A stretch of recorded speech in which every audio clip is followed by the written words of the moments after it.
Lemons Homebrew. Coming at ya. What have we got today, Christian? Well, today we have a special yet kind of odd beard. That was actually perfect. Oh, I'm sorry. Was I talking about beards? No, we have a beer today. We have the Beard Beer by Rogue. That's right. Check The that out. Beard Beer.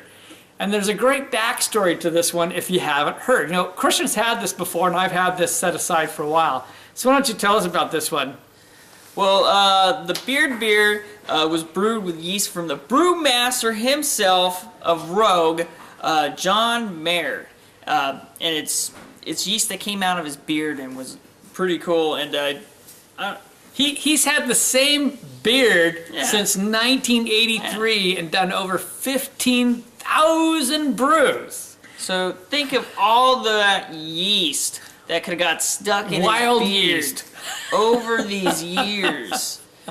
Belgians, Americans. You name it. So they did Yeah. yeast culture, a lot of Pac-Man yeast in there, but they did yeast cultures and they made a yeast out of the. They just call it beard yeast.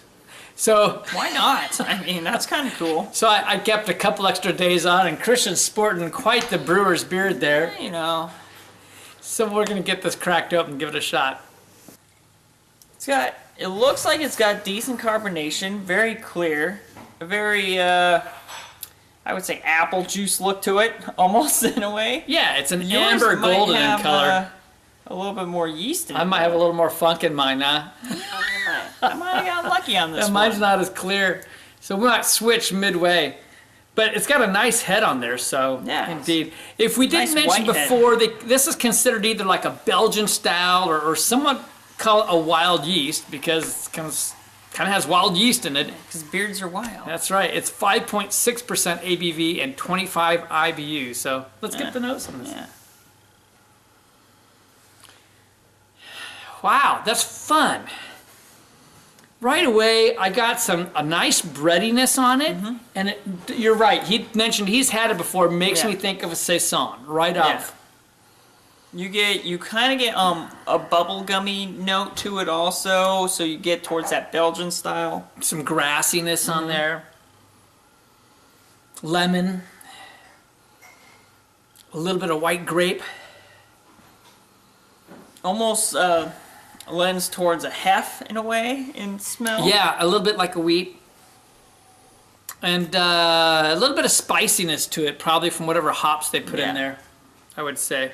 But it has a nice aroma, actually. You know, I haven't heard great things about it, but I'll tell you from the nose, I'm kind of digging on it. The nose, I would say, is pretty decent. And I think this is from batch 2. There was an original batch, which she had, and I had a bottle off of batch 2. Wow, this is actually decent. I am utterly surprised. I've heard people say this is not great. You know, I have seen reviews on this. I mean, I should say written reviews. But I'm actually liking this myself. This lends towards a lager in taste, though, in a way. It's very smooth, a little effervescent, but like it's very mild sometimes when it comes to the malt base, I'd say. Yeah, I mean, for style, you know, they really don't give it a style. This is everyone else giving it a style. And so for me, I would have to say this is more like a saison. It's not quite as effervescent as a saison. Almost has hints of like coriander in it too, which it would does. make me think of a saison. Also a little bit of lemon in there, or the grassiness, as we'd said before. Only the lightest hint of that bubblegum. The lemon, the grassiness are much more dominant. Really, actually, it's pretty decent. I had low expectations, so I think I'm super pleased. And I think the big one for this one is because it's a wild yeast. I don't know if there's a consistent strain yet, so I'm curious to how different each batch of yeast changed. Yeah, I'm assuming that they took a single culture and then they've grown and maintained But that yeast. But I feel like this one has a little bit more substance, or this bottle itself has more substance and has changed a little. this one's drinking decent. I'm going to enjoy finishing this one off. You want some more? Oh yeah. Oh yeah, this is actually drinking good. So if you haven't had the Beard beer, I would say go ahead and try it. The new batch is tasting really good. For style, I don't know. Can we even do a style? Technically, it lends towards a Belgian or a Saison. I suppose so. So I'm going to rate it for myself as a Saison, because this to me seems like the style of a Saison. And as a Saison, I mean, I think this is pretty decent actually. I would give this a solid B. It's missing some of the characteristics that I'd like to have. It's not as well carbonated and everything else, but it has so many classic Saison type characters. I'm giving it an 85. Yeah, you know what? I mean, compared to the last time I had it, I actually pretty much like this one. So I mean, I'm thinking I have it rated like an 81 for a Saison. You know, it's got hits the key notes on what malts you need.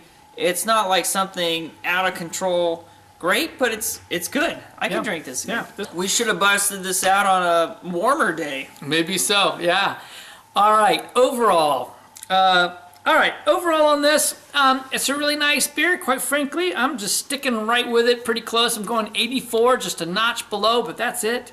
I would have no problem making this a summer drinker. I like this. Yeah, I'm gonna do a notch below too. I'll just put it at an 80.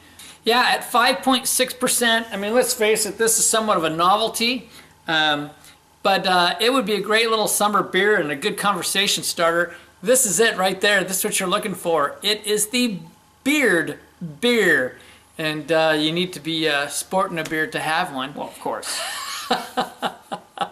A tribute to John Mayer at Rogue Ales, and from Clement's Homebrew, I'm saying life is too short To drink cheap beer and we will see you on the next beer review. Cheers, everyone.